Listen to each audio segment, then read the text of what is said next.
Guys, welcome back to our channel Punjabi guys in UK.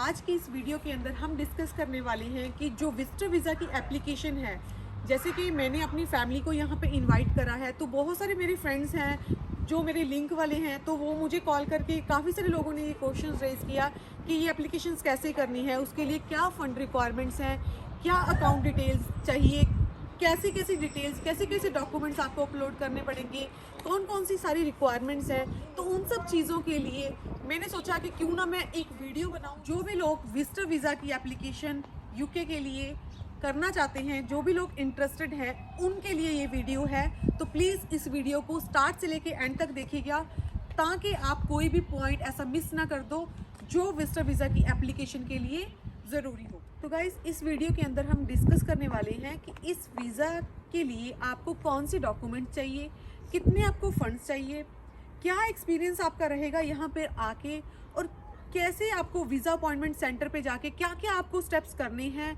कैसे आपको application करनी है। मीन्स टू से स्टार्ट से लेके एंड तक की इंफॉर्मेशन इस वीडियो के थ्रू आपको मिलने वाली है। तो मैं ये एडवाइस करूँगी आपको, इस वीडियो में एक भी पॉइंट आप छोड़िएगा मत, सो दैट कि अगर आप इस वीज़ा को करना चाहते हैं, इस वीज़ा की एप्लीकेशन खुद से करना चाहते हैं, तो इस वीज़ा को आप सक्सेसफुली अचीव कर पाओ। तो सबसे पहले हम बात करते हैं जो डॉक्यूमेंट्स हैं, जिन डॉक्यूमेंट्स से आप किन डॉक्यूमेंट्स की आपको इस वीज़ा की एप्लीकेशन के लिए रिक्वायरमेंट रहती है। सबसे पहले हम बात करते हैं जिस पर्सन को आप इनवाइट करना चाहते हो। लाइक मैंने अपनी फैमिली को, इन लॉज फैमिली को इनवाइट किया यहाँ पे, तो उनके क्या क्या डॉक्यूमेंट्स रहेंगे आपको यहाँ पे विजिटर वीज़ा की एप्लीकेशन के अंदर। सबसे पहले हम बात करेंगे फाइनेंस की। फाइनेंस के अंदर आ जाएंगे आपकी बैंक स्टेटमेंट। बैंक स्टेटमेंट कितने मंथ ओल्ड चाहिए, तो आपको 6 month old bank statement. Means to से आपके बैंक के अकाउंट के अंदर अराउंड, अगर एक पर्सन आ रहा है तो अराउंड 3 लाख मैं बोलूँगी, 3 लाख ये फिक्स अमाउंट नहीं है गाइस।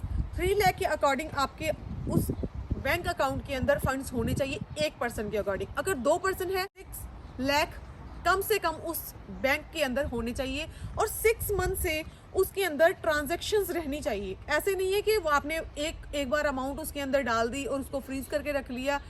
उसको ऐसे कंसीडर करते हैं होम ऑफिस को, ऐसे लगता है कि ये amount just as an fake यहाँ पे इन्होंने डिपॉजिट करी हुई है, तो उसके अंदर ट्रांजैक्शंस चलती रहनी चाहिए। समटाइम्स आप निकाल लो, क्रेडिट कर लो, डेबिट कर लो उस अकाउंट के अंदर। Transaction that means with in 6 month आप ट्रांजैक्शन करते रहो उस अकाउंट के अंदर। आपको पूरी की पूरी 6 मंथ्स की जो स्टेटमेंट है आपको वो प्रोवाइड करनी है। अपार्ट फ्रॉम दैट आपके पास कोई भी किसी भी टाइप की सेविंग्स है, लाइक एज आपके पास कोई एफडी है या किसी भी टाइप की अमाउंट पड़ी है, तो आपके पास उसका एविडेंस है, तो वो आप एज एन एविडेंस भी अपलोड कर सकते हो। जैसे एज अगर मैं बोलूँ तो अगर आपके पास कोई प्रॉपर्टी है, प्रॉपर्टी आपके नेम पे है, तो उसकी वैल्यूएशन आप डाल सकते हो। वो भी आपको रिसेंट चाहिए, तो वो रिसेंट प्रॉपर्टी की वैल्यूएशन डलवा कर आप उसका एज एन डॉक्यूमेंट वहाँ पे अपलोड कर सकते हो। और भी किसी भी टाइप की, सपोज आपका कोई बिजनेस है, तो बिजनेस का जो भी आप जीएसटी भरते हो, जीएसटी फिल करना पड़ता है, तो गाइस उसका जीएसटी नंबर क्या है, आपका पूरा का पूरा रिकॉर्ड वो आप प्रोवाइड कर सकते हो। इनकम टैक्स है, विद इन 2 ईयर आपने कोई इनकम टैक्स भरा है, पूरी की पूरी इनकम टैक्स की 2 ईयर की डिटेल्स आप वो डॉक्यूमेंट्स अपलोड कर सकते हो। तो किसी भी टाइप का लीगल, जिससे ये प्रूफ हो सके कि आपका वहाँ पे पर्टिकुलर प्रॉपर बिजनेस है या प्रॉपर आपका फाइनेंस का कोई सोर्स है। आपको यहाँ पे कल को आप यहाँ पे सेटल नहीं होगे, आप वापस जाओगे, तो बेसिकली आपको ये प्रोवाइड करना है, ये उनको प्रूफ करना है। अगर आप इन सब चीज़ों से ये प्रूफ कर पाते हो, ऑटोमेटिकली मैं गारंटी देती हूँ, 100% गारंटी देती हूँ कि आपके वीज़ा के अंदर कोई भी इशू नहीं आएगा। नेक्स्ट हम बात करते हैं जो पर्सनल डॉक्यूमेंट्स क्या क्या रहेंगे आपका बेसिकली पासपोर्ट तो रहेगा ही रहेगा। पासपोर्ट के ऊपर आपका नेम जो है उसके ऊपर आपको फोकस करना है। आपके नेम के अंदर कोई मिस्टेक नहीं चाहिए। आपका आधार कार्ड, ये सब चीज़ें इतनी मैटर नहीं करती, बट वो सारी चीज़ें अगर नेम जो है आपका मैच करता हो तो वेल एंड गुड होगा। और एनआई नंबर हो गया, आधार कार्ड हो गया, पासपोर्ट हो गया, बीआरपी तो होगा ही नहीं, क्योंकि आप इंडिया में फ़िलहाल वो डॉक्यूमेंट्स के बारे में डिस्कस कर रही हूँ जो भी जिसको इनवाइट कर रहे हैं हम लोग, उसके लिए जो डॉक्यूमेंट्स रिक्वायर्ड है, उन सब डॉक्यूमेंट्स के बारे में बात कर रहे हैं हम लोग। अब बात करते हैं हम लोग जो डॉक्यूमेंट्स जो पर्सन इनवाइट कर रहा है, like I was inviting to my family member, so what are the documents required from my side. So जैसे कि अभी यहाँ पे अगर स्टिल मैं यूके के अंदर हूँ और मैं अपनी फैमिली को इनवाइट कर रही हूँ, तो मेरे क्या क्या डॉक्यूमेंट्स की रिक्वायरमेंट रहेगी। तो उसके लिए आपको अपना बीआरपी, पासपोर्ट, आपका काउंसिल टैक्स, आपका प्रॉपर्टी का एग्रीमेंट जो है, आपका 2 ईयर का क्यों दिखाना पड़ेगा, बिकॉज अगर आप अपनी फैमिली को बुला रहे हो, इनवाइट कर रहे हो, तो उनका लीगल स्टे भी यहाँ पे दिखाना पड़ेगा। आपके पास अगर कॉन्ट्रैक्ट है या आप किसी होटल का स्टे दिखा सकते हो, तो वो भी एक वैलिड पॉइंट बनता है आपके पास। तो क्या किया था गाइस, जो भी हमारे पास जस्ट लाइक 3 बेडरूम घर है, तो उसका जो कॉन्ट्रैक्ट है हमारा नेक्स्ट ईयर तक है, नेक्स्ट 2 ईयर तक है, उसके अंदर सारी की सारी डिटेल मेंशन है होती हैं। तो वो काउंट करते हैं कि कितने पर्टिकुलर पर्सन ऑलरेडी यूके के अंदर उस प्रॉपर्टी के ऊपर रह रहे हैं, और आप लोग इनवाइट कर रहे हो कि वो लोग अफोर्ड कर पाएंगे कि नहीं कर पाएंगे। तो वो सब चीज़ों को माइंड में रखकर आपको सारी के सारे डॉक्यूमेंट्स यहाँ पे प्रोवाइड करने हैं। अपार्ट फ्रॉम दैट आपको क्या प्रोवाइड करना है, आपको इनविटेशन लेटर जनरेट करना है। इनविटेशन लेटर का एक सैंपल मैं आपको साइड में एक वीडियो के थ्रू दिखा रही हूँ, जैसे कि आप इस वीडियो के अंदर भी देख सकते हैं। तो उस लेटर के अंदर आपको मेंशन कर देना है कि क्या क्या डॉक्यूमेंट्स आपने अटैच करे हैं, इसके अंदर आप क्या क्या उनका अफोर्ड कर पाओगे, क्या क्या चीज़ें आप उनके लिए अफोर्ड करोगे, और क्या क्या वो चीज़ें खुद वो अफोर्ड कर सकते हैं। इसके बिना अगर मैं बात करूं, आप अगर जॉब कर रहे हो, तो जॉब से भी आप स्पॉन्सर लेटर जिसके ऊपर उस कंपनी का स्पॉन्सरशिप लाइसेंस लिखा रहेगा, अगर वो कंपनी पर्टिकुलर मेंशन कर सकती है कि this person is capable to invite the family member in the UK, that is well and good. ये भी एक वैलिड पॉइंट रहेगा। जैसे हम लोगों ने जहाँ पे भी हम लोग काम कर रहे थे, वहाँ से एक लेटर लिया था, उस लेटर के अंदर हम लोगों ने सारा कुछ डिस्क्राइब करवाया था। तो इसके बिना अगर कई ऐसे पर्सन हैं, जैसे अभी कन्वोकेशन का टाइम चल रहा है, तो बहुत सारे पर्सन ऐसे हैं, बहुत सारे स्टूडेंट्स ऐसे हैं जिनके माइंड के अंदर ये होता है कि हम लोगों की कन्वोकेशन है, क्यों ना हम अपनी फैमिली को इस मौके पे इनवाइट कर लें। तो उनको क्या चाहिए, उनको जस्ट यूनिवर्सिटी से एक लेटर चाहिए, आपको इनवाइट का एक लेटर चाहिए, और वो लेटर के अंदर आपका जस्ट आपका यूनिवर्सिटी का लाइसेंस नंबर, ये वो सारी डिटेल मेंशन रहेंगी।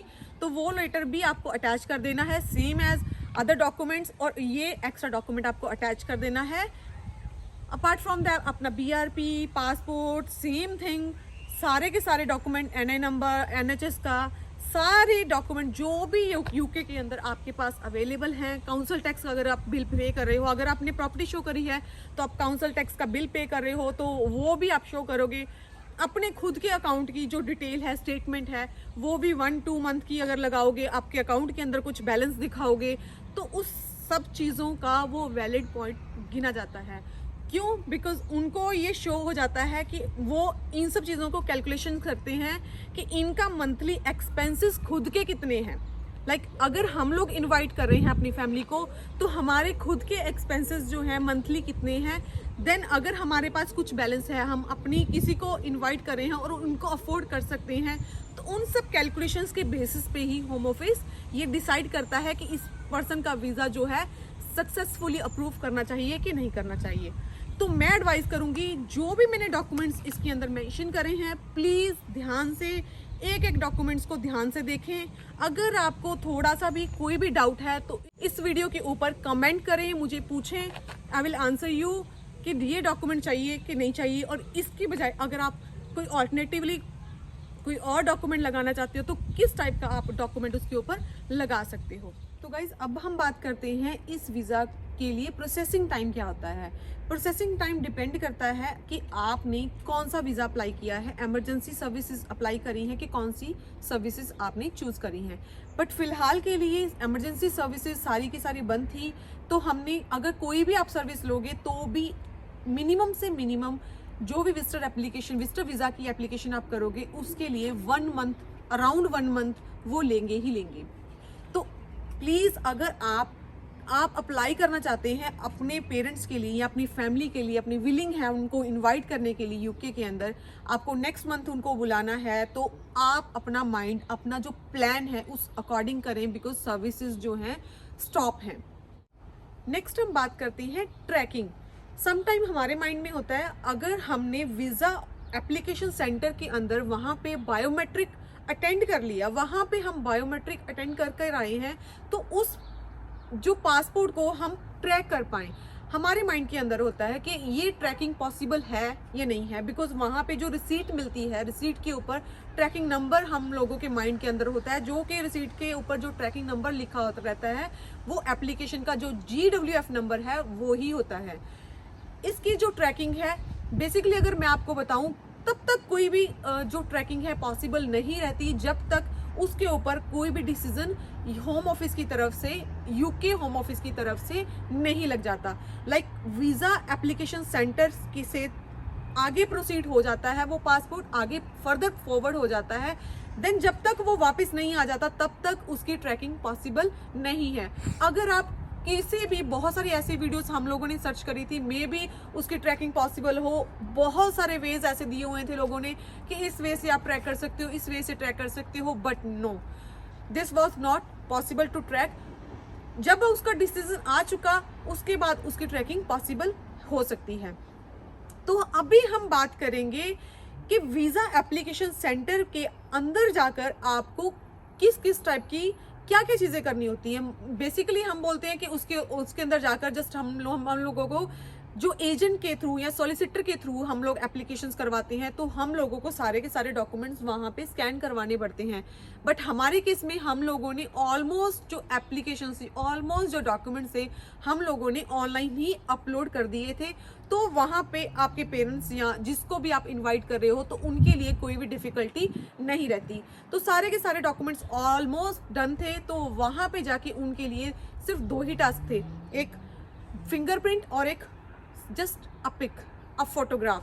तो ये 2 टास्क उन्होंने करे थे। बट बाकी जो बेसिकली चीज़ें हैं वो उनको क्या फेस करना पड़ा, कैसा उनका एक्सपीरियंस रहा, तो क्यों ना मैं खुद से वो चीज़ें एक्सप्लेन करने की बजाय क्यों ना जो मेंबर हमने इनवाइट करे हैं उनसे ही सारी की सारी चीज़ें हम लोग क्लियर करें। तो before telling you like how to do the application and what you are allowed to do and what is not, let's discuss with the parents what was their experience in the visa application center, at the airport and at somewhere else when they just came in the UK. So इन सब चीज़ों का experience क्यों ना हम उनसे जाने। तो चलिए हम चलते हैं उनसे ये सारी बातें पूछने के लिए। तो गाइज अभी हम बात करते हैं जिनको हमने इनवाइट किया था। जैसे हमारे पेरेंट्स को मैंने यहाँ पे इनवाइट करा था, तो उनसे उनका एक्सपीरियंस जानते हैं कि वहां पे उनको क्या क्या प्रॉब्लम्स या इश्यूज वहां पे फेस करने पड़े। सबसे पहले मेरा क्वेश्चन इनके साथ है, तो सबसे पहले हम बात करेंगे, ये अपना नेम बताएंगे। तो आपका नेम बताएं। मेघराज गोयल। आशा रानी गोयल। तो ये मेरे मदर इन लॉ है और ये मेरे फादर इन लॉ है। तो हम लोगों ने इन दोनों का वीजा इकट्ठे ही अप्लाई करा था। तो अभी सबसे पहले हम क्वेश्चन स्टार्ट करेंगे। सबसे पहला हमारा क्वेश्चन है, जब आप वीजा एप्लीकेशन सेंटर के अंदर गए थे तो आपको क्या क्या करना पड़ा था वहां पे। तो जैसे कि गाइस मैंने आप लोगों को बताया कि ऑलमोस्ट डॉक्यूमेंट्स जो है हम लोगों ने पहले से ही कर दिए थे। तो वहां पे जाकर इन लोगों को डॉक्यूमेंट्स जो है दोबारा से वहां पे स्कैनिंग की जो डिफिकल्टी आती है लोगों को, वो सब डिफिकल्टी वो वहां पे फेस नहीं करनी पड़ी। तो गाइज मेरे जो पेरेंट्स हैं वो पंजाबी बोलते हैं, तो मैं भी इनके साथ पंजाबी में ही बात करूंगी। जो भी मेरे अभी से क्वेश्चंस रहेंगी वो पंजाबी के अंदर रहेंगे। तो अगर आप लोगों को कोई भी क्वेश्चन हो, कोई भी क्वेश्चन की अंडरस्टैंडिंग में प्रॉब्लम हो, तो आप इस वीडियो के ऊपर कमेंट कर सकते हैं, मुझसे क्वेश्चन वो रेज कर सकते हैं। तो सबसे पहला क्वेश्चन है, वीजा एप्लीकेशन सेंटर के अंदर जो तुम गए सी तो ਤੁਹਾਨੂੰ ਕੀ ਚੀਜ਼ਾਂ ਕਰਨੀਆਂ ਪਈ ਸੀ। ਲੋਕਾਂ ਨੂੰ ਦੱਸਤਾ ਹੈ ਪਹਿਲਾਂ ਹੀ ਕਿ ਆਪਾਂ ਸਾਰੇ ਦੇ ਸਾਰੇ ਡਾਕੂਮੈਂਟਸ ਹੈ ਜੋ ਪਹਿਲਾਂ ਤੋਂ ਹੀ ਅਪਲੋਡ ਕਰਦੇ ਸੀ। ਤਾਂ ਇਹਨਾਂ ਤੋਂ ਬਿਨਾ ਤੁਸੀਂ ਉੱਥੇ ਜਾ ਕੇ ਕਿਹੜੇ ਕੰਮ ਕੀਤੇ। ਸਾਡੇ ਉੱਥੇ ਫੋਟੋ ਹੋਈ, ਫਿੰਗਰਪ੍ਰਿੰਟ ਹੋਏ। तो सब तो पहला ਆਪਾਂ क्वेश्चन ਪੁੱਛਦੇ ਹਾਂ ਕਿ ਤੁਹਾਡੀ ਵੀਜ਼ਾ ਐਪਲੀਕੇਸ਼ਨ ਦੀ ਅਪਾਇੰਟਮੈਂਟ ਦੇ ਅੰਦਰ ਉਹਦੇ ਰਿਲੇਟਡ ਆਪਾਂ क्वेश्चन ਰੇਜ਼ ਕਰਦੇ ਹਾਂ ਕਿ ਤੁਹਾਡੀ ਫਸਟ ਆਫ ਆਲ ਅਪਾਇੰਟਮੈਂਟ ਕਿੱਥੇ ਸੀ। ਚੰਡੀਗੜ੍ਹ। ਓਕੇ, ਤੁਸੀਂ ਵੀਜ਼ਾ ਜੀ ਅਪਾਇੰਟਮੈਂਟ ਹੈ ਜੋ ਚੰਡੀਗੜ੍ਹ ਲਿੱਤੀ ਸੀ। ਤਾਂ ਤੁਹਾਡਾ ਕੋਈ ਨੇੜੇ ਵੀ ਐਪਲੀਕੇਸ਼ਨ ਸੈਂਟਰ ਸੀ ਲਾਈਕ ਜਲੰਧਰ ਜਾਂ ਕਿਤੇ ਉਹ ਵੀ ਲੈ ਸਕਦੇ ਸੀ, ਤਾਂ ਤੁਸੀਂ ਚੰਡੀਗੜ੍ਹ ਕਿਉਂ ਚੂਜ਼ ਕੀਤਾ। ਉਹ ਜ਼ਿਆਦਾ ਵਧੀਆ ਉੱਥੇ ਮਤਲਬ ਲਾਈਕ ਚਾਂਸਸ ਸਕਸੈਸਫੁਲ ਦੇ ਚਾਂਸਸ ਸਾਨੂੰ ਇਹ ਲੱਗਿਆ ਕਿ ਉੱਥੇ ਜ਼ਿਆਦਾ ਚਾਂਸਸ ਨੇ ਤਾਂ ਆਪਾਂ ਚੰਡੀਗੜ੍ਹ ਉਹ ਚੂਜ਼ ਕੀਤਾ। ਤਾਂ ਟਾਈਮਿੰਗ ਕੀ ਸੀ ਤੁਹਾਡਾ ਵੀਜ਼ਾ 9:30 ਦਾ ਟਾਈਮ ਸੀ ਸਾਡੇ ਨੂੰ ਤੇ ਓਕੇ। ਤਾਂ ਅੰਦਰ ਜਿਹੜਾ ਐਂਟਰ ਕਰਵਾਇਆ ਸੀ ਉਹਨਾਂ ਨੇ ਤੁਹਾਨੂੰ ਪਹਿਲਾਂ ਐਂਟਰ ਕਰਵਾ ਲਿਆ ਸੀ ਜਾਂ ਤੁਸੀਂ ਟਾਈਮ ਤੇ ਹੀ ਐਂਟਰ ਕਰ ਪਾਏ ਸੀ? टाइम ते ਟਾਈਮ ਤੇ ਓਕੇ। ਟਾਈਮਲੀ ਤਾਂ ਗਾਇਸ ਪਹਿਲਾਂ ਪਹੁੰਚਣ ਦਾ ਕੋਈ ਫਾਇਦਾ ਨਹੀਂ ਹੈ। ਅਗਰ ਤੁਸੀਂ ਟਾਈਮ ਤੇ ਜਾਓਗੇ, ਜਿੰਨਾ ਟਾਈਮ ਤੁਹਾਨੂੰ ਮੈਂਸ਼ਨ ਕੀਤਾ ਹੋਇਆ ਉਸ ਟਾਈਮ ਤੇ ਤੁਸੀਂ ਪਹੁੰਚੋ ਉੱਥੇ ਤਾਂ ਤੁਹਾਨੂੰ ਉਸੇ ਟਾਈਮ ਤੇ ਐਂਟਰੀ ਹੀ ਮਿਲੇਗੀ। ਫਸਟ ਆਫ ਆਲ ਜਦੋਂ ਤੁਸੀਂ ਐਂਟਰ ਕੀਤਾ ਤਾਂ ਉਹਨਾਂ ਨੇ ਕੀ ਚੀਜ਼ਾਂ ਦੀ ਮਤਲਬ ਸਾਰੇ ਡਾਕੂਮੈਂਟ ਸਾਰੇ ਦੇਖ ਕੇ ਉਹਨਾਂ ਨੇ ਸਾਨੂੰ ਐਂਟਰ ਕਰ ਲਿਆ। ਓਕੇ। ਫਰਦਰ ਤੁਸੀਂ ਨੈਕਸਟ ਸਟੈਪ ਕੀ ਕੀਤਾ ਉੱਥੇ? ਬਸ ਉਹਨਾਂ ਨੇ ਕੁਝ ਨਹੀਂ, ਸਾਡਾ ਕਾਗਜ਼ ਸਾਰੇ ਦੇਖ ਲਏ, ਕਹਿੰਦੇ ਸਾਰੇ ਪੂਰੇ। ਚਾਰजेस पे करवाए हुए हैं? उन्होंने 3500 रुपये जमा करवाया भी थोड़े ऑनलाइन थोड़े एड्रेस पे पहुंच जाएंगे पासपोर्ट थोड़े। ਓਕੇ। ਇਹ ਜਿਹੜੀ ਪੇਮੈਂਟ ਸੀ ਤੁਹਾਡੇ ਤੋਂ ਲਿੱਤੀ ਗਈ ਸੀ, ਇਹ ਕਿਸ ਰੀਜ਼ਨ ਕਰਕੇ ਲਿੱਤੀ ਗਈ ਸੀ? ਪਾਸਪੋਰਟ ਆਨਲਾਈਨ ਭੇਜਣ ਵਾਸਤੇ। ਓਕੇ। ਉਹਨਾਂ ਨੇ ਕਿਹਾ ਸੀ ਲਾਈਕ ਤੁਸੀਂ ਉਹਨਾਂ ਨੇ ਕੋਈ ਆਪਸ਼ਨ ਵੀ ਦਿੱਤੀ ਸੀ ਜਾਂ ਫਿਰ ਤੁਹਾਡੇ ਵੀ ਚੰਡੀਗੜ੍ਹ ਲਿਆਣੇ, ਤੁਸੀਂ ਚੰਡੀਗੜ੍ਹ ਜਾ ਹਾਂ, ਸਕਦੇ ਵੀ ਹੋ। ਓਕੇ। ਤੁਹਾਡੇ ਕੋਲ ਆਪਸ਼ਨ ਹੈ ਲਾਈਕ ਤੁਸੀਂ ਉਸੇ ਵੀਜ਼ਾ ਐਪਲੀਕੇਸ਼ਨ ਸੈਂਟਰ ਤੋਂ ਤੁਸੀਂ ਖੁਦ ਵੀ ਬਾਈ ਹੈਂਡ ਵੀ ਰਿਸੀਵ ਕਰ ਸਕਦੇ ਹੋ ਜਾਂ ਫਿਰ ਤੁਸੀਂ ਉੱਥੇ ਪੇ ਕਰ ਸਕਦੇ ਹੋ। ਤੁਹਾਡੇ ਕੋਲ ਖੁਦ ਉਸ ਤੁਹਾਡੇ ਹੋਮ ਐਡਰੈਸ ਦੇ ਉੱਪਰ ਉਹ ਪਾਸਪੋਰਟ ਚੱਲ ਕੇ ਆ ਜਾਣਗੇ। ਹੁਣ ਆਪਣਾ ਨੈਕਸਟ ਕੁਐਸਚਨ ਹੈ, ਤਾਂ ਆਪਣਾ ਨੈਕਸਟ ਕੁਐਸਚਨ ਹੈ ਇਸ ਵੀਜ਼ਾ ਨੂੰ ਲੱਗਣ ਦੇ ਲਈ ਮਤਲਬ ਤੁਹਾਡੇ ਮਾਈਂਡ ਸ਼ਾਇਦ ਕਿਉਰਿਓਸਿਟੀ ਵੀ ਹੋਣੀ ਹੈ ਕਿ ਵੀਜ਼ਾ ਕਦੋਂ ਆਏਗਾ। ਸ਼ਾਇਦ ਆਪਣੇ ਮਾਈਂਡ 'ਚ ਹੁੰਦਾ ਹੈ ਕਿ ਬੇਸਿਕਲੀ 15 ਡੇਜ਼ ਜਾਂ 21 ਡੇਜ਼ ਦੇ ਅੰਦਰ ਅੰਦਰ ਵੀਜ਼ਾ ਆ ਜਾਂਦਾ ਹੈ। ਤਾਂ ਤੁਹਾਡੇ ਵੀਜ਼ਾ ਨੂੰ ਕਿੰਨਾ ਟਾਈਮ ਲੱਗ ਗਿਆ ਸੀ? 40 दिन लग गए। ਇਨ ਟੋਟਲ 40 ਡੇਜ਼ ਲੱਗ ਗਏ ਸੀ। ਠੀਕ ਹੈ। तो गाइज ये नोट कर लियो, इन्ना वीजा प्रोसेसिंग का टाइम एटलीस्ट लग रहा है बिकॉज ऑफ यूक्रेन। तो जो भी प्लान कर रहे हो तो उस उन्होंने दे बेसिस से तुसी प्लान करना।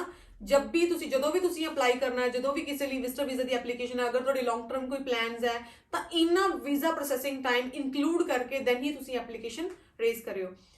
देन अपना नेक्स्ट क्वेश्चन है तुसी किथे तुसी रिसीव किया पासपोर्ट? मोगे। ਤਾਂ ਤੁਹਾਨੂੰ ਕਿੱਦਾਂ ਲਾਈਕ ਜਦੋਂ ਤੁਸੀਂ ਪਾਸਪੋਰਟ ਰਿਸੀਵ ਕੀਤਾ ਤੁਹਾਡੇ ਫੀਲਸ ਕਿੱਦਾਂ ਦੇ ਸੀ? ਲਾਈਕ ਤੁਹਾਨੂੰ ਲਾਈਕ ਡਰ ਲੱਗ ਰਿਹਾ ਸੀ ਜਾਂ ਤੁਹਾਨੂੰ ਬਹੁਤ ਘਬਰਾਹਟ ਹੋ ਰਹੀ, ਬਹੁਤ ਘਬਰਾਹਟ ਜੀ, ਪਤਾ ਨਹੀਂ ਲੱਗੂਗਾ ਨਹੀਂ ਲੱਗੂਗਾ। ਤੁਸੀਂ ਕੀ ਕਹਿਣਾ ਚਾਹੋਗੇ ਇਸ ਬਾਰੇ? ਬਸ ਇਹੀ ਗੱਲ ਹੈ, ਕੋਈ ਘਬਰਾਹਟ ਬਹੁਤ ਹੋ ਰਹੀ ਸੀ ਜਦੋਂ ਪਾਸਪੋਰਟ ਖੋਲ ਕੇ ਦੇਖਿਆ, ਬਹੁਤ ਖੁਸ਼ੀ ਮਹਿਸੂਸ ਹੋਈ। ਲਾਈਕ ਕਈ ਲੋਕਾਂ ਦੇ ਮਨ ਦੇ ਖੁਸ਼ੀ ਕੇ ਅੰਸੂ ਆ ਗਏ ਸਾਡੇ, ਖੁਸ਼ੀ ਕੇ ਲਾਈਕ ਕਈ ਲੋਕ ਹੁੰਦੇ ਆ ਵੀ ਇੰਸਟੈਂਟਲੀ ਓਪਨ ਕਰ ਲੈਂਦੇ। ਤੁਸੀਂ ਕੁਝ ਇਦਾਂ ਦੀ ਰਿਐਕਸ਼ਨਸ ਦਿੱਤੇ ਲਾਈਕ ਮੈਂ ਓਪਨ ਨਹੀਂ ਕਰਨਾ ਜਾਂ ਕੁਝ ਇਦਾਂ ਦੀ ਕੋਈ ਆਪਣੇ ਅਸੀਂ ਓਪਨ ਨਹੀਂ ਕਰਨਾ, ਸਾਨੂੰ ਦੇਖ ਕੇ ਪਤਾ ਨਹੀਂ ਕੀ ਹੋਊਗਾ। ਫਿਰ ਸਾਡੇ ਬੱਚਿਆਂ ਨੇ ਸਾਨੂੰ ਕਿਹਾ ਵੀ ਖੋਲੋ, ਸਾਡੇ ਸਾਹਮਣੇ ਖੋਲੋ, ਵੀ ਸਾਨੂੰ ਵੀ ਵੇਖਣਾ ਸੀ। ਤੁਹਾਡੇ ਕੀ ਵਿਚਾਰ ਹੈ ਇਸ ਬਾਰੇ? ਤੁਸੀਂ ਵੀ ਆਪਣੇ ਥਾਟਸ ਸਾਂਝੇ ਕਰੋ। ਇਹੀ ਸੀਗਾ ਬਸ। ਗਾਇਜ਼ ਇਹਨਾਂ ਦੀ ਸਿਚੁਏਸ਼ਨ ਮੈਂ ਦੱਸ ਦਿੰਦੀ ਹੈ। ਲਾਈਕ ਜਦੋਂ ਅਸੀਂ ਆਪਣੇ ਫਾਦਰ ਇਨ ਲਾਅ ਨੂੰ ਕਿਹਾ ਲਾਈਕ ਤੁਸੀਂ ਆਪਣਾ ਪਾਸਪੋਰਟ ਓਪਨ ਕਰੋ ਤਾਂ ਇਹਨਾਂ ਨੇ ਕਿਹਾ ਆਪਾਂ ਪਾਸਪੋਰਟ ਘਰ ਜਾ ਕੇ ਓਪਨ ਕਰਾਂਗੇ, ਆਪਾਂ ਇੱਥੇ ਓਪਨ ਹੀ ਨਹੀਂ ਕਰਨਾ। ਤਾਂ ਇਹਨਾਂ ਨੇ ਕਾਰਨਰ ਦੇ ਵਿੱਚ ਗਏ ਤੇ ਉੱਥੇ ਇਕੱਲੇ ਜਾ ਕੇ ਪਾਸਪੋਰਟ ਨੂੰ ਹੌਲੀ ਕਿਤੇ ਨੇ ਓਪਨ ਕਰਕੇ ਆਏ। ਦੈਨ ਸਾਨੂੰ ਦੱਸਿਆ ਕਿ ਵੀਜ਼ਾ ਲੱਗ ਗਿਆ। ਸਿੰਪਲੀ ਆਂਸੂ ਅੱਖਾਂ ਦੇ ਵਿੱਚ ਲੈ ਕੇ ਸਾਡੇ ਕੋਲ ਆਏ ਕਿ ਹਾਂ ਮੇਰਾ ਵੀਜ਼ਾ ਫਾਈਨਲੀ ਲੱਗ ਚੁੱਕਿਆ ਹੈ। ਦੈਨ ਸਾਨੂੰ ਪਤਾ ਲੱਗਿਆ ਕਿ ਵੀਜ਼ਾ ਲੱਗਿਆ ਹੈ। ਅਦਰਵਾਈਜ਼ ਸਾਡੇ ਕੋਲ ਕੋਈ ਸੋਰਸ ਨਹੀਂ ਸੀ ਕਿ ਆਇਡੈਂਟੀਫਾਈ ਕਰ ਸਕੀਏ ਕਿਉਂਕਿ ਅਸੀਂ ਦੂਰ ਬੈਠੇ ਸੀ, ਅਸੀਂ ਨਹੀਂ ਦੇਖ ਸਕਦੇ ਸੀ। ਤਾਂ ਇਹਨਾਂ ਨੇ ਖੁਦ ਨੇ ਹੀ ਉਹ ਜੋ ਵੀ ਪਾਸਪੋਰਟ ਆਏ ਉਹਨਾਂ ਨੂੰ ਓਪਨ ਕੀਤਾ ਕਿਉਂਕਿ ਇਸ ਜੋ ਪਾਸਪੋਰਟ ਜਦੋਂ ਤੁਹਾਡੇ ਕੋਲ ਰਿਸੀਵ ਹੁੰਦੇ ਹੈ ਉਸ ਨੂੰ ਜਦੋਂ ਓਪਨ ਕਰਕੇ ਤੁਸੀਂ ਵੀਜ਼ਾ ਚੈੱਕ ਕਰਨਾ ਹੁੰਦਾ ਉਹਦੇ ਲਈ ਵੀ ਬਹੁਤ ਮੈਂ ਬੋਲਦੀ ਹਾਂ ਸਬਰ ਸੰਤੋਖ ਤੇ ਕੌਨਫੀਡੈਂਸ ਚਾਹੀਦਾ ਹੈ ਕਿਉਂਕਿ ਇੰਨੀ ਤਸੱਲੀ ਜਾਂ ਇੰਨਾ ਆਪਣੇ ਕੋਲ ਹੌਸਲਾ ਹੀ ਨਹੀਂ ਹੁੰਦਾ ਕਿ ਉਸ ਨੂੰ ਆਪਾਂ ਓਪਨ ਕਰਕੇ ਦੇਖ ਸਕੀਏ। ਤਾਂ ਆਪਣਾ ਨੈਕਸਟ ਕੁਐਸਚਨ ਹੈ ਤਾਂ ਜਦੋਂ ਤੁਹਾਡਾ ਵੀਜ਼ਾ ਲੱਗਿਆ ਤਾਂ ਤੁਸੀਂ ਗਾਇਜ਼ ਨੂੰ ਕੀ ਦੱਸਣਾ ਚਾਹੋਗੇ, ਲੋਕਾਂ ਨੂੰ ਕੀ ਦੱਸਣਾ ਚਾਹੋਗੇ? ਸਭ ਤੋਂ ਪਹਿਲਾਂ ਤੁਹਾਡੇ ਮਾਈਂਡ ਦੇ ਵਿੱਚ ਕੀ ਕੁਐਸਚਨ ਹੈ, ਜੋ ਕੀ ਚੀਜ਼ ਹੈ ਜਿਹੜੀ ਸਟਕ ਕੀਤੀ, ਤੁਹਾਨੂੰ ਸਭ ਤੋਂ ਪਹਿਲਾਂ ਸਟੈਪ ਕੀ ਕਰਨਾ ਚਾਹੀਦਾ ਹੈ? ਟਿਕਟ ਲੈਣੀ ਚਾਹੀਦੀ ਹੈ ਜੀ। ਹਾਂਜੀ ਗਾਇਜ਼ ਰਾਈਟ ਬਿਲਕੁਲ ਰਾਈਟ ਹੈ ਗਾਇਜ਼। ਸਭ ਤੋਂ ਪਹਿਲਾਂ ਜਦੋਂ ਵੀ ਤੁਹਾਡਾ ਵੀਜ਼ਾ ਲੱਗ ਜਾਂਦਾ ਹੈ ਸਭ ਤੋਂ ਪਹਿਲਾਂ ਤੁਹਾਨੂੰ ਆਪਣੀ ਟਿਕਟ ਬਾਰੇ ਸੋਚਣਾ ਚਾਹੀਦਾ ਹੈ। ਆਪਣੀ ਟਿਕਟ ਦੀ ਬੁਕਿੰਗ ਕਰਵਾਓ। ਅਪਾਰਟ ਫਰੋਮ ਦੈਟ ਕਿ ਇਹਨੂੰ ਮੈਂ ਇਨਫੋਰਮ ਕਰਦਾ ਉਹਨੂੰ ਇਨਫੋਰਮ ਕਰਦਾ ਜੋ ਵੀ ਟਿਕਟ ਦਾ ਜੋ ਵੀ ਸੋਲੂਸ਼ਨ ਹੈ ਬਿਕੋਜ਼ ਜਿੰਨੀ ਤੁਸੀਂ ਅਰਲੀ ਟਿਕਟ ਬੁੱਕ ਕਰਵਾ ਦੋਗੇ ਉਸ ਚੀਜ਼ 'ਚ ਫਾਇਦਾ ਤੁਹਾਡਾ ਹੈ ਪੇਮੈਂਟ ਦੇ ਮਾਮਲੇ 'ਚ ਬਿਕੋਜ਼ ਉਨੀ ਹੀ ਮਨੀ ਤੁਹਾਡੀ ਸੇਵ ਹੋਏਗੀ। ਜਿੰਨਾ ਤੁਸੀਂ ਡਿਲੇ ਕਰਦੇ ਜਾਓਗੇ ਡੇਟ ਜੋ ਹੈ ਨੀਅਰ ਆਉਂਦੀ ਜਾਏਗੀ ਤਾਂ ਉਨੀ ਹੀ ਪੇਮੈਂਟ ਤੁਹਾਨੂੰ ਜ਼ਿਆਦਾ ਪੇ ਕਰਨੀ ਪਏਗੀ। ਤੁਸੀਂ ਟਿਕਟ ਫਾਈਨਲਾਈਜ਼ ਕਰ ਲਈ ਤਾਂ ਟਿਕਟ ਦੇ ਵਿੱਚ ਤੁਹਾਡਾ ਕਿੰਨਾ ਕੁ ਗੈਪ ਸੀਗਾ? ਮਤਲਬ ਲਾਈਕ 15 ਦਿਨ ਦਾ ਸੀ ਗੈਪ। ਓਕੇ ਤਾਂ ਤੁਸੀਂ 15 ਦਿਨ ਦਾ ਗੈਪ ਕਿਉਂ ਸੋਚਿਆ? ਮਤਲਬ ਲਾਈਕ ਤੁਹਾਡੇ ਮਨ 'ਚ ਇੱਕ ਕਿਉਰਿਓਸਿਟੀ ਨਹੀਂ ਹੋਈ ਕਿ ਮੈਂ ਜਲਦੀ ਤੋਂ ਜਲਦੀ ਫਾਈਨਲਾਈਜ਼ ਕਰਾਂ ਟਿਕਟ ਆਪਣਾ ਮਤਲਬ 10 ਡੇਜ਼ ਜਾਂ ਬੇਸਿਕਲੀ ਲੋਕ ਕੀ ਕਰਦੇ ਆ 3-4 ਦਿਨ ਦਾ ਗੈਪ ਪਾ ਕੇ ਟਿਕਟ ਬੁੱਕ ਕਰਵਾ ਲੈਂਦੇ। ਅਸੀਂ 15 ਦਿਨ ਦਾ ਗੈਪ ਤਾਂ ਪਾਇਆ ਵੀ ਅਸੀਂ ਸ਼ਾਪਿੰਗ ਵੀ ਕਰਨੀ ਸੀ। ਕੁਝ ਸ਼ਾਪਿੰਗ ਘਬਰਾਹਟ ਸੀ ਪਹਿਲੀ ਵਾਰ ਆਉਣਾ ਕਰਕੇ।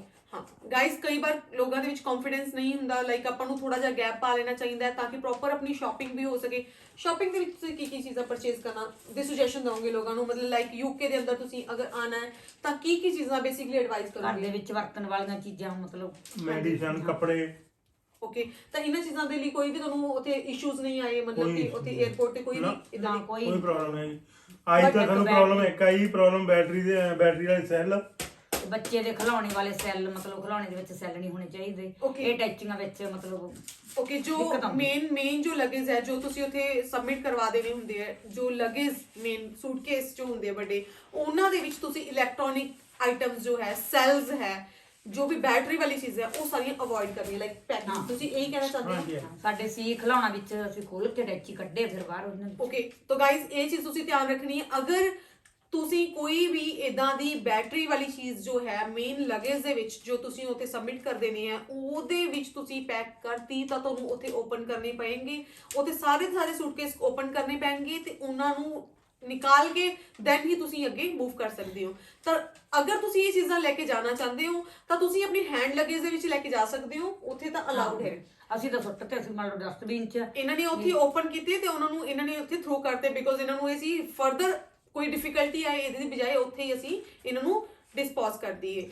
ਤਾਂ ਮੈਂ ਇਹ ਐਡਵਾਈਸ ਕਰੂੰਗੀ ਕਿ ਤੁਸੀਂ ਜੋ ਵੀ ਇਦਾਂ ਦੀ ਚੀਜ਼ ਲੈ ਕੇ ਜਾਂਦੇ ਹੋ, ਕੋਈ ਵੀ ਚੀਜ਼ ਇਦਾਂ ਦੀ ਕੈਰੀ ਕਰਦੇ ਹੋ, ਤਾਂ ਉੱਥੇ ਇੱਕ ਮਸ਼ੀਨ ਹੁੰਦੀ ਹੈ, ਉਹਦੇ ਥਰੂ ਉਹਨਾਂ ਨੇ ਸਕੈਨ ਕਰਕੇ ਫਰਦਰ ਉਹ ਫਾਰਵਰਡ ਕਰ ਦੇਣੀ ਹੈ। ਅਗਰ ਤੁਸੀਂ ਕੈਰੀ ਕਰਨਾ ਚਾਹੁੰਦੇ ਹੋ ਤਾਂ ਆਪਣਾ ਹੈਂਡ ਲਗੇਜ ਦੇ ਅੰਦਰ ਕੈਰੀ ਕਰੋ।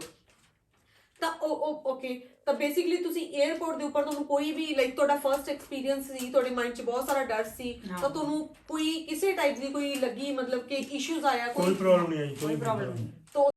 ਤਾਂ ਲਾਈਕ ਕੋਈ ਲੈਂਗੁਏਜ ਦਾ, ਜਾਂ ਕਿਉਂਕਿ ਉੱਥੇ ਸਾਰੇ ਇੰਗਲਿਸ਼ ਬੋਲਦੇ ਸੀ ਜਾਂ ਤੁਹਾਨੂੰ ਪੰਜਾਬੀ ਆਉਂਦੀ ਹੈ, ਤਾਂ ਤੁਸੀਂ ਇਕੱਲੇ ਸਫ਼ਰ ਕਰ ਰਹੇ ਸੀ, ਇਕੱਲੇ ਉੱਥੋਂ ਟਰੈਵਲ ਕਰ ਰਹੇ ਸੀ, ਤਾਂ ਤੁਹਾਡੇ ਕੋਲ ਕੋਈ ਵੀ ਨਹੀਂ ਸੀ ਲਾਈਕ ਤੁਹਾਨੂੰ ਇਦਾਂ ਦੀ ਕੋਈ ਇਸ਼ੂ ਆਇਆ? ਕਿਉਂਕਿ ਤੁਹਾਡੇ ਕੋਲ ਫੋਨ ਸੀ, ਤੁਸੀਂ ਫੋਨ ਯੂਜ਼ ਕਰ ਸਕਦੇ ਸੀ। ਹਾਂਜੀ, ਫੋਨ ਨਹੀਂ ਹੁੰਦਾ ਨਾ ਫੋਨ। ਓਕੇ, ਇਹਨਾਂ ਕੋਲ ਕੋਈ ਯੂਕੇ ਦਾ ਸਿਮ ਨਹੀਂ ਸੀ, ਤਾਂ ਦੈਟ ਮੀਨਸ ਇਹਨਾਂ ਦਾ ਉੱਥੇ ਸਿਮ ਵੀ ਨਹੀਂ ਚੱਲ ਰਿਹਾ ਸੀ। ਬਟ ਅਗਰ ਤੁਹਾਨੂੰ 에어ਪੋਰਟ ਦੇ ਉੱਪਰ ਕਨੈਕਟ ਕਰਨਾ ਆਉਂਦਾ ਹੈ ਵਾਈਫਾਈ ਨਾਲ ਤਾਂ ਵੈਲ ਐਂਡ ਗੁੱਡ, ਅਗਰ ਨਹੀਂ ਆਉਂਦਾ ਤਾਂ ਤੁਸੀਂ ਉੱਥੇ ਕੀ ਕੀਤਾ? ਅਗਰ ਤੁਹਾਡੇ ਕੋਲ ਮਤਲਬ ਮੋਬਾਈਲ ਤੇ ਕਨੈਕਸ਼ਨ, ਇੰਡੀਆ ਦਾ ਕੋਈ ਮੁੰਡਾ ਮਿਲਿਆ, ਅਸੀਂ ਉਹਨੂੰ ਕਿਹਾ ਵੀ ਸਾਡਾ ਨੈਟ ਚਲਾ ਦੇ, ਤੇ ਅਸੀਂ ਕਿਹਾ ਵੀ ਅਸੀਂ ਫੋਨ ਕਰਨਾ ਹੈ। ਤਾਂ ਤੁਹਾਡੇ ਕਹਿਣ ਦਾ ਮਤਲਬ ਅਗਰ ਤੁਹਾਨੂੰ ਕਿਸੇ ਵੀ ਟਾਈਪ ਦੀ ਕੋਈ ਇਸ਼ੂ ਆਉਂਦਾ ਹੈ, ਤੁਸੀਂ ਕਿਵੇਂ ਆਇਡੈਂਟੀਫਾਈ ਕੀਤਾ ਕਿ ਇਹ ਪਰਸਨ ਮੇਰੀ ਹੈਲਪ ਕਰ ਸਕਦਾ ਹੈ? ਪੰਜਾਬੀ ਬੋਲਦਾ ਸੀ ਨਾ। ਓਕੇ, ਤਾਂ ਜਦੋਂ ਤੁਸੀਂ ਇੱਥੇ 에어ਪੋਰਟ ਦੇ ਉੱਤੇ ਆਏ, ਜਦੋਂ ਮੈਨਚੈਸਟਰ ਤੁਸੀਂ I think so Manchester land ਕੀਤਾ ਗਾਇਜ਼ ਇਹਨਾਂ ਨੇ, ਤਾਂ ਤੁਸੀਂ ਇੱਥੇ ਤੁਹਾਨੂੰ ਕੀ ਕੋਈ ਟਰਬਲ ਹੋਈ, ਕੋਈ ਪ੍ਰੋਬਲਮ ਹੋਈ? ਪ੍ਰੋਬਲਮ ਥੋੜੀ ਹੋਈ ਉੱਥੇ, ਉਹਨਾਂ ਦੀ ਲੈਂਗੁਏਜ ਸਾਨੂੰ ਸਮਝ ਨਹੀਂ ਸੀ ਆ ਰਹੀ ਸਾਨੂੰ, ਤੇ ਅਸੀਂ ਕਿਹਾ ਸਾਨੂੰ ਪਤਾ ਨਹੀਂ ਲੱਗਦਾਗਾ। ਅਸੀਂ ਪੰਜਾਬੀ 'ਚ ਬੋਲਦੇ ਸੀ, ਉਹ ਇੰਗਲਿਸ਼ 'ਚ ਬੋਲਦੇ, ਸਾਨੂੰ ਸਮਝ ਨਹੀਂ ਆਈ। ਫਿਰ ਉਹਨਾਂ ਨੇ ਹਿੰਦੀ ਦੇ ਵਿੱਚ ਲਿਖ ਕੇ ਮੋਬਾਈਲ ਤੇ ਸਾਨੂੰ ਦਿਖਾਇਆ। ਓਕੇ ਗਾਇਜ਼, ਉਹਨਾਂ ਨੇ ਫੋਨ ਦੇ ਉੱਪਰ ਟਰਾਂਸਲੇਟਰ ਯੂਜ਼ ਕੀਤਾ, ਤਾਂ ਟਰਾਂਸਲੇਟ ਕਰਕੇ ਇਹਨਾਂ ਦੀ ਲੈਂਗੁਏਜ ਦੇ ਵਿੱਚ ਸ਼ੋ ਕੀਤਾ। ਉਹਨਾਂ ਨੇ ਜੋ ਵੀ ਬੋਲਿਆ ਉਹ ਟਰਾਂਸਲੇਟਰ ਨੇ ਇਹਨਾਂ ਨੂੰ ਟਰਾਂਸਲੇਟ ਕਰਕੇ ਸਿਖਾਇਆ। ਫਿਰ ਇਹਨਾਂ ਨੇ ਸਮਝ ਆਈ ਤੇ ਇਹਨਾਂ ਨੇ ਉਸ ਗੱਲ ਦਾ ਆਨਸਰ ਕੀਤਾ। ਤਾਂ ਬੇਸਿਕਲੀ ਉਹਨਾਂ ਨੇ ਕੀ ਕੁਐਸਚਨ ਤੁਹਾਡੇ ਤੋਂ ਪੁੱਟ ਕੀਤਾ ਵੀ ਤੁਸੀਂ ਇੱਥੇ ਕਿਹਦੇ ਕੋਲ ਜਾ ਰਹੇ ਹੋ? ਓਕੇ, ਤਾਂ ਗਾਇਜ਼ ਇਹ ਪੁਆਇੰਟ ਨੋਟ ਕਰਨ ਵਾਲੇ ਹੈ, ਜਦੋਂ ਵੀ ਤੁਸੀਂ ਕਿਸੇ ਨੂੰ ਇਨਵਾਈਟ ਕਰਦੇ ਹੋ ਤਾਂ ਉਹਨਾਂ ਤੋਂ 에어ਪੋਰਟ ਤੇ ਇਨਕੁਆਇਰੀ ਕੀ ਹੋ ਸਕਦੀ ਹੈ। ਉਹਨਾਂ ਤੋਂ ਇਨਕੁਆਇਰੀ ਹੋ ਸਕਦੀ ਹੈ ਤੁਸੀਂ ਕਿਹੜੇ ਹਾਊਸ ਦੇ ਵਿੱਚ, ਕਿੱਥੇ ਤੁਸੀਂ ਉਹਨਾਂ ਕੋਲ, ਤੁਹਾਡੇ ਕੋਲ ਐਡਰੈਸ ਕਿੱਥੇ ਜਾ ਰਹੇ ਸੀ, ਬੋਲਟਨ ਜਾ ਰਹੇ ਸਾਡਾ ਬੇਟਾ। ਓਕੇ, ਤਾਂ ਇਹਨਾਂ ਨੂੰ ਇਹਨਾਂ ਦੇ ਕੋਲ ਸਾਰੀ ਦੀ ਸਾਰੀ ਡਿਟੇਲ ਆਪਾਂ ਪਹਿਲਾਂ ਹੀ ਪ੍ਰੋਵਾਈਡ ਕਰਤੀ ਸੀ ਕਿ ਆਪਾਂ ਕਿੱਥੇ ਜਾ ਰਹੇ ਹਾਂ, ਆਪਣੀ ਕੰਟੈਕਟ ਡਿਟੇਲਸ ਕੀ ਹੈ, ਆਪਣਾ ਐਡਰੈਸ ਕੀ ਹੈ, ਸਾਰੀ ਦੀ ਸਾਰੀ ਡਿਟੇਲਸ ਤੁਹਾਡੇ ਜਿਨ੍ਹਾਂ ਨੂੰ ਵੀ ਤੁਸੀਂ ਇਨਵਾਈਟ ਕਰ ਰਹੇ ਹੋ ਉਹਨਾਂ ਦੇ ਕੋਲ ਹੋਣੀ ਚਾਹੀਦੀ ਹੈ। ਬਿਕੋਜ਼ ਜਦੋਂ ਵੀ ਤੁਸੀਂ ਇੱਥੇ ਲੈਂਡ ਕਰਦੇ ਹੋ ਤੁਹਾਡੇ ਤੋਂ ਇਹ ਇਨਕੁਆਇਰੀ ਹੋ ਸਕਦੀ ਹੈ। ਮੇਬੀ ਨਾ ਹੋਏ ਬਟ ਆਲਮੋਸਟ ਚਾਂਸਸ 90% ਇਹ ਚਾਂਸਸ ਹੁੰਦੇ ਹੀ ਹੈ ਕਿ ਤੁਹਾਡੇ ਤੋਂ ਇਹ ਇਨਕੁਆਇਰੀ ਹੋਏਗੀ ਹੀ ਹੋਏਗੀ। ਮੇਰਾ ਲਾਸਟ ਕੁਐਸਚਨ ਹੈ, ਜਦੋਂ ਤੁਸੀਂ ਇੱਥੇ 에어ਪੋਰਟ ਤੇ ਉਤਰੇ, ਜਦੋਂ ਤੁਸੀਂ ਆਪਣੀ ਫੈਮਿਲੀ ਨੂੰ ਇੱਥੇ ਮਿਲੇ, ਤਾਂ ਤੁਹਾਡੇ ਫੀਲਸ ਕਿੱਦਾਂ ਦੇ ਸੀ? ਲਾਈਕ ਤੁਸੀਂ ਆਪਣਾ ਕੁਝ ਮਤਲਬ ਇਹਨਾਂ ਨੂੰ ਦੱਸਣਾ ਚਾਹੋਗੇ ਕਿ ਕਿਵੇਂ ਤੁਸੀਂ ਫੀਲ ਕਰ ਰਹੇ ਸੀ ਯੂਕੇ ਦੇ ਵਿੱਚ ਆ ਕੇ? ਬੋਲੋ। ਬਹੁਤ ਘਬਰਾਹਟ ਹੋਈ, ਬਹੁਤ ਜ਼ਿਆਦਾ, ਵੀ ਬਸ ਉਹਦੇ ਬੱਚੇ ਮਿਲ ਗਏ ਸਾਨੂੰ ਤੇ ਬਹੁਤ ਜ਼ਿਆਦਾ, ਸਾਰਾ ਪਿਛਲਾ ਸਾਰਾ ਹੀ ਭੁੱਲ ਗਏ ਜਿਵੇਂ ਅਸੀਂ 1 ਮਿੰਟ ਵਿੱਚ। ਪਾਪਾ ਤੁਸੀਂ ਦੱਸੋ। ਇਹ ਜੋ ਮੈਂ ਇਹ ਚੀਜ਼ ਨੂੰ ਮੈਂ ਜ਼ਿਆਦਾ ਫੋਰਸ ਨਹੀਂ ਕਰੂੰਗੀ, ਮੈਨੂੰ ਪਤਾ ਹੈ ਇਹ ਜੋ ਟਾਈਮ ਹੁੰਦਾ ਹੈ ਬਹੁਤ ਜ਼ਿਆਦਾ ਲਾਈਕ ਐਕਸਪਲੇਨ ਨਹੀਂ ਕਰ ਸਕਦੇ, ਕੁਝ ਵਰਡਸ ਨਹੀਂ ਹੁੰਦੇ ਇਦਾਂ ਦੇ, ਆਪਾਂ ਇਹ ਸਿਚੁਏਸ਼ਨ ਸਿਰਫ ਸਮਝਣ ਵਾਲੀ ਹੁੰਦੀ ਹੈ। ਤਾਂ ਗਾਇਜ਼ ਮੈਨੂੰ ਇਹ ਲੱਗਦਾ ਹੈ ਤੁਹਾਨੂੰ ਇਹ ਵੀਡੀਓ ਬਹੁਤ ਬਹੁਤ ਪਸੰਦ ਆਈ ਹੋਏਗੀ ਬਿਕੋਜ਼ ਇਸ ਦੇ ਵਿੱਚ ਆਪਾਂ ਜੋ ਵੀ ਤੁਹਾਡੇ ਸਾਹਮਣੇ ਬੈਠੇ ਆ, ਇਹਨਾਂ ਨੇ ਤਾਂ I think so first video ਬਣਾਈ ਹੈ, first time I think so camera ਦੇ ਅੱਗੇ ਤਾਂ ਕਦੇ ਆਏ ਹੀ ਨਹੀਂ ਹੈ। ਈਵਨ ਕਿ ਕਦੇ ਇਹਨਾਂ ਨੂੰ ਇਦਾਂ ਇਹਨਾਂ ਨੇ ਆਪਣੀ ਖੁਦ ਦੀ ਕਦੇ ਵੀਡੀਓਜ਼ ਨਹੀਂ ਬਣਾਈ, ਤਾਂ ਫਿਰ ਵੀ ਤੁਹਾਡੇ ਲਈ ਵੀਡੀਓਜ਼ ਬਣਾ ਰਹੇ ਹੈ, ਤਾਂ ਆਈ ਥਿੰਕ ਸੋ ਇਹਨਾਂ ਲਈ ਇੱਕ ਕਲੈਪ ਐਪਰੀਸ਼ੀਏਸ਼ਨ ਪੱਕਾ ਬਣਦਾ ਹੀ ਬਣਦਾ ਹੈ। ਤਾਂ ਥੈਂਕ ਯੂ ਗਾਇਜ਼, ਇਹਨਾਂ ਵੱਲੋਂ ਮੈਂ ਇਹਨਾਂ ਦਾ ਵੀ ਥੈਂਕ ਯੂ ਕਰਦੀ ਹਾਂ ਕਿ ਇਹਨਾਂ ਨੇ ਮੈਨੂੰ ਸਪੋਰਟ ਕੀਤਾ ਕਿ ਮੈਂ ਤੁਹਾਡੇ ਲਈ ਇਹ ਵੀਡੀਓ ਅਪਲੋਡ ਕਰ ਸਕਾਂ, ਤੁਹਾਡੇ ਲਈ ਵੀਡੀਓ ਬਣਾ ਸਕਾਂ, ਤੁਹਾਡੇ ਨਾਲ ਉਹ ਸਾਰੇ ਐਕਸਪੀਰੀਐਂसेस शेयर कर सका, जो भी चीज़ा इन्होंने स्टार्ट तो लेके एंड तक इत्थे आउण तक जो भी चीज़ा इन्होंने फेस की है। Thank you guys. तो गाइस अभी हम स्टार्ट करते हैं कि इस वीज़ा को ऑनलाइन कैसे आप लोगों ने करना है। तो सबसे पहले आप गूगल के अंदर government.uk टाइप करें और एंटर प्रेस करें। आफ्टरवर्ड्स आपको ये government.uk की साइट के लिंक के ऊपर क्लिक करना है। देन आपको इस पेज को down at the bottom of the page आप देख सकते हैं कि यहाँ पे इधर राइट में वीज़ा एंड इमिग्रेशन का लिंक है, इसके ऊपर आप क्लिक करें। देन आपको विज़िट द यूके वाले लिंक पे क्लिक करना है। फर्दर आपको यहाँ पे कैटेगरी इन्होंने मेंशन कर रखी है, स्टैंडर्ड विजिटर वीज़ा या कोई किसी भी टाइप का आपको वीज़ा अप्लाई करना है, बट फ़िलहाल आपको स्टैंडर्ड विजिटर वीज़ा की एप्लीकेशन जो है करनी है। सो आप स्टैंडर्ड विजिटर वीज़ा की एप्लीकेशन के लिंक के ऊपर क्लिक करेंगी।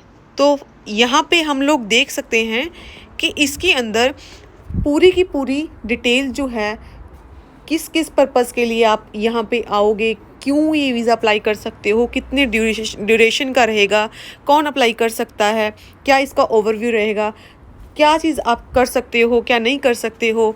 तो ओवरव्यू इनमें लिखा हुआ है कि इस 6 मंथ तक का लगेगा और आपको क्या क्या अलाउ है, ये सारा कुछ आप चेक कर सकते हो। यहाँ पे अगर आप सारी की सारी रिक्वायरमेंट जो है मीट करते हो तो ही आप इस वीज़ा को अप्लाई करें।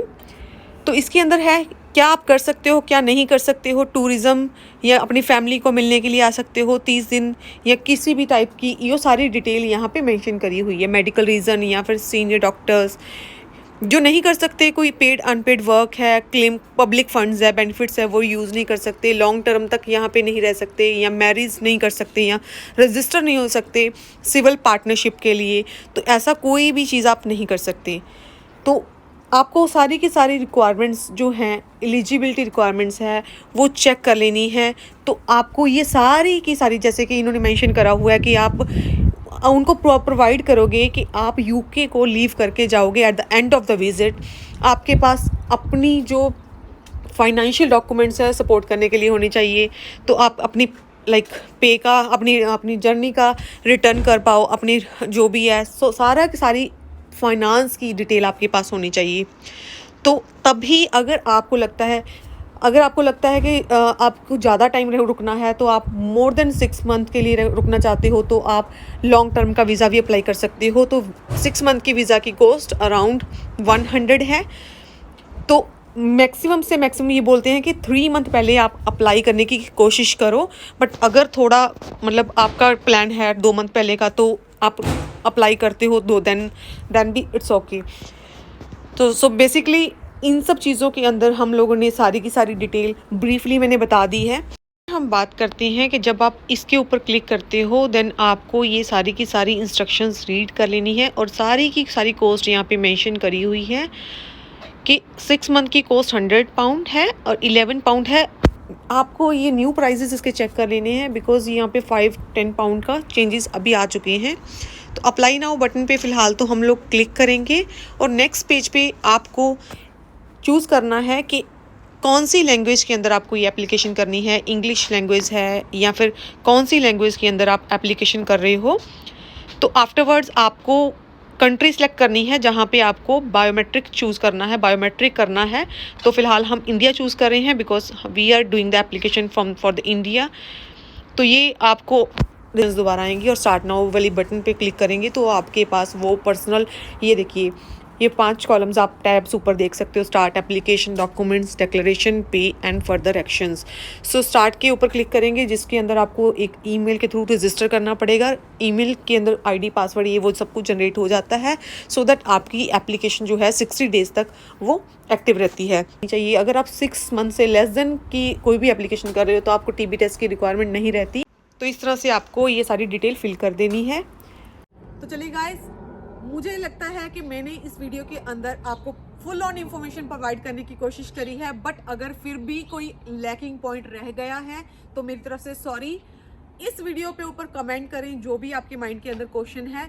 मैंने अपनी तरफ से पूरी की पूरी इंफॉर्मेशन दी है, पर कोई भी आपके माइंड के अंदर कोई भी किसी भी टाइप का क्वेश्चन रेज होता है तो प्लीज़ प्लीज़ प्लीज़ मुझे कमेंट करें और प्लीज़ मेरी वीडियोस को ज़्यादा से ज़्यादा सपोर्ट करें। I know you are supporting very very much and I appreciate that, because बहुत सारे लोग मुझे कॉल करते हैं। बिकॉज लास्ट वाली जो वीडियो पे मैंने टारगेट भी दिया था कि मुझे इतना जो है रिस्पॉन्स मिलना चाहिए लोगों से, then only I will upload the next video. And वो रिस्पॉन्स आपकी सपोर्ट से, आपकी कोलेब्रेशन से मुझे वो मिला, that's why I am uploading this video as well.